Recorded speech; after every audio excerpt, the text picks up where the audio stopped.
Professor POV. Andito ako sa kwarto, nakaupo habang iniisip kung ano ba ang dapat gawin. Wala na kasi akong maisip dahil sa sobrang takot na baka ano ang mangyari sa amin dito. Paulit-ulit ko pa ring kinokontak ang paaralan para makahingi ng tulong. Ngunit wala talagang nangyayari. Habang nag-iisip ako ay biglang may kumatok sa pinto. "Tao po," sabi niya na ikinagulat ko. Medyo malayo pala ang kwarto ko sa kwarto ng mga estudyante. Dahil 4 lang yung bakanting room at di naman pwede na sumama ako sa kanila. Habang may kumakatok sa pinto ay para akong kinakabahan dahil naalala ko iyong sinabi ni Teo. Di rin mawala sa aking isipan na baka patayin na lang ako bigla pag binuksan ko ang pinto. Sino ka?" Pautal kong sabi habang dahan-dahan na lumapit sa pinto. Isa po akong manlalakbay at nakita ko po kasi na may sasakyan kayo. Pwede po bang sumabay pa uwi?" Sabi niya naman sa akin na ikinagulat ko. Tinignan ko siya sa maliit na butas ng aking pinto at wala namang kakaiba. Nakasuot lang siya ng long sleeve na damit at jogging pants at nakasuot ng farmer hat. Dahan-dahan ko namang binuksan ang pinto para kausapin. Pagbukas ko ng pinto ay sinalubong niya naman ako ng isang ngiti, kaya pinapasok ko naman siya sa aking kwarto. "Pasensya na po kayo kung naabala ko kayo. Isa po akong manlalakbay ngunit nasira po yung sasakyan ko kaya malayo na po ang nalalakad ko. Kasi wala po akong mahinga ng tulong eh. Sakto, nakita ko po yung bus nyo kaya hinanap ko po kung may tao rito."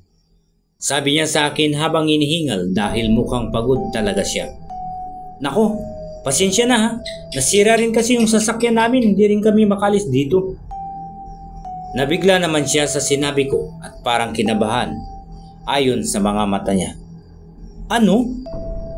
Ito lang yung sagot niya na ikinabigla ko. Di ko alam kung sino siya kaya tinanong ko na siya. "Teka, ba't ka ba napadpa dito?" Tanong ko sa kanya, ngunit hindi man lang siya sumagot. Bagkus ay nakayuko lang siya. Di ko alam kung ano siya or sino siya. Basta ang alam ko ay isa lang siyang ordinaryong tao na gustong umuwi sa kanila. Bella POV. "Bella, pasensya ka na sa mga nagawa ko sa iyo," sabi ni Calix na ikinabigla ko. Ngayon ko lang kasi siya nakita ng nagseryoso ng ganito. "Wow, ang seryoso natin ngayon ah." Pabiro ko namang sagot habang tinitignan siya sa kanyang mga mukha. "Bella, may sasabihin sana ako," sabi niya na nagpalakas ng kabog ng aking dibdib. Di ko alam pero bakit bigla akong kinabahan nang makitang ang seryoso ni Calix ngayon. Habang seryoso kaming nag-uusap ni Calix ay bigla na lang kaming nakarinig ng sigaw. "Trixie!" Sabay naming sabi ni Calix at dali-daling tumakbo sa kinaroroonan niya. Di ko alam pero nakaramdam naman ako ng kaba dahil pag nakakarinig ako ng sigaw ay merong mga masasamang nangyayari.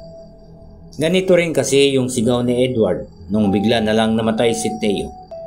Pagdating namin doon ay napaatras ako at natumba nang makita namin si Trixie na nakadapa. "Bisit, sino ba kasi ang naglagay ng alambre dito?" sabi niya habang tumatayo galing sa pagkakadapa. Agad naman akong nabuhayan ng loob dahil akala ko kung anong nangyari ngunit nadapa lang pala si Trixie. Someone's POV. Mini mo. Sino sa kanila ang isusunod ko? Ito yung mga kantang paulit-ulit kong binabanggit sa aking isipan. Para rin akong baliw na tumatawa dahil may papaghiganti ko na ang kapatid ko. Mukhang umaayon naman ang lahat sa plano. At paniwala naman sila sa lahat ng palabas ko. Kunting oras na lang, Tricia. May paghihiganti na rin kita. Bon POV. Labis na takot ang aking nadama nang makitang wala na si Teo. Di ko alam kung baka kami na ang isusunod dahil mukhang sinadya talaga siyang patayin. Sinubukan kong maghanap ng mga ebidensya na magpapaturo kung sino ang posibleng pumatay kay Teo. Ngunit wala pa rin akong mahanap. Sinubukan kong pumasok sa kagubatan nang makakita ako ng alambre na kamukha sa alambre na ginamit kay Teo. Agad ko naman itong pinulot, ngunit nagtaka ako nang makasalubong ko si Valentine.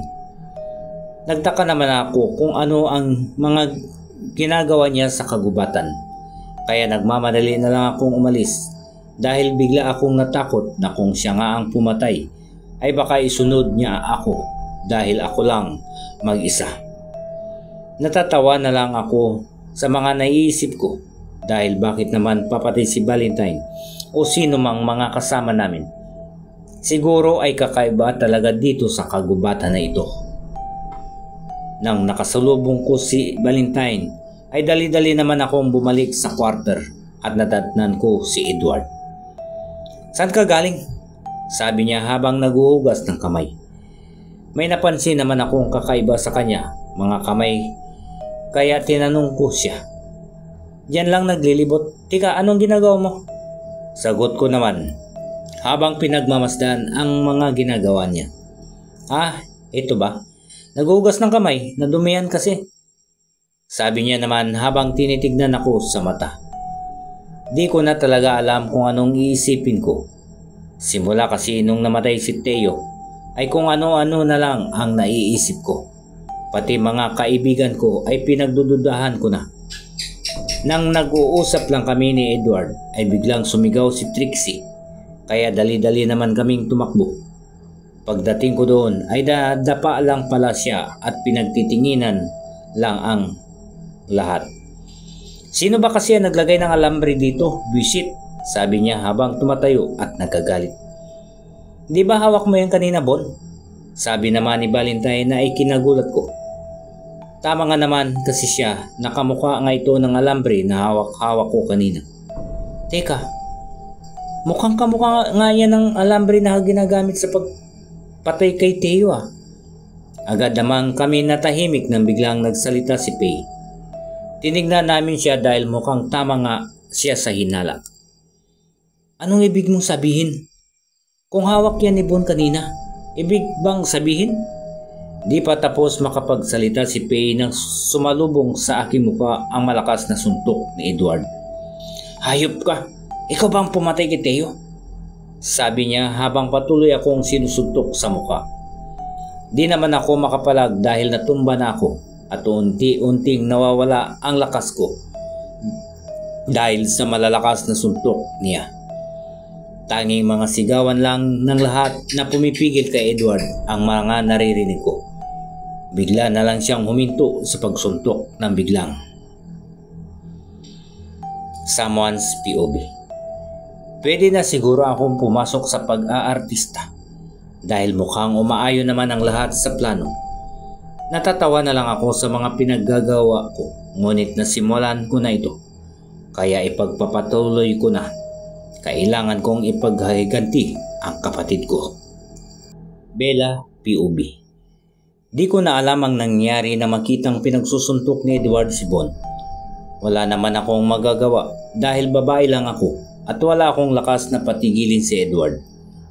Nanonood lang kasi si Calix at Regan at mukhang naguguluhan pa sa mga nangyayari. "Tumigil ka na, Edward!" Paulit-ulit naming sambit at sigaw. Habang patuloy na sinusuntok ni Edward si Bon, ay biglang umulan ng malakas kaya dali-dali kaming sumilong. Umalis din naman agad si Edward sa pagkakasuntok kay Bon, kaya nilapitan ko na siya para ayain na magpasilong. Binuhat ko siya, ngunit di ko siya mabuhat kaya tinulungan ako ni Calix. Dinala namin siya sa isang upuan habang nililinisan ang mukha. "Ayos ka lang ba?" Sabi ko habang si Calix ay kumukuha ng tubig para ipuna sa mukha niya. Wala naman siyang imik dahil mukhang naubos talaga ang lakas niya. Medyo payat kasi siya at medyo malaki si Edward kaya wala talaga siyang laban. "Hayop na yun," Sabi niya naman na ikinagulat ko. Pasensya ka na. Masyado lang nadala sa emosyon si Edward. Di niya muna inalam ang mga nangyari. Sabi ko naman habang patuloy na nililinisan ang sugat niya. Medyo palubog na ang araw at gumagabi na. Ngunit patuloy pa rin ang pagbuhos ng ulan. Ikinuwento naman ni Bon sa amin ang mga nangyari kung bakit hawak niya ang alambre.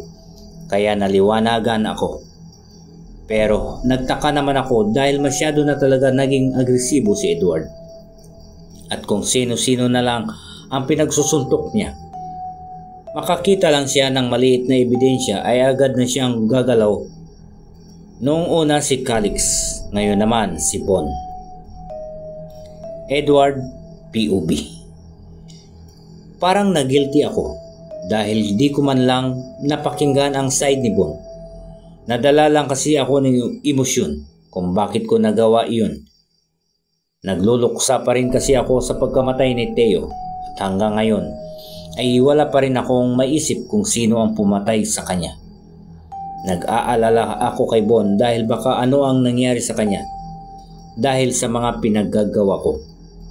Nais ko sanang puntahan siya para humingi ng tawad, ngunit napakalakas ng ulan sa labas. Pero minsan, pumasok rin sa aking isipan ang mga sinabi ni Pei na siya ang huling may hawak ng alambre na kamukha sa alambre na ginamit kay Teo. Ayos ka lang ba, Edward? Sabi ni Regan habang nakaupo sa kama. Di naman ako umimik dahil di ko alam kung paano sagutin ang mga tanong niya. Masyado ka kasing nagpadala sa emosyon.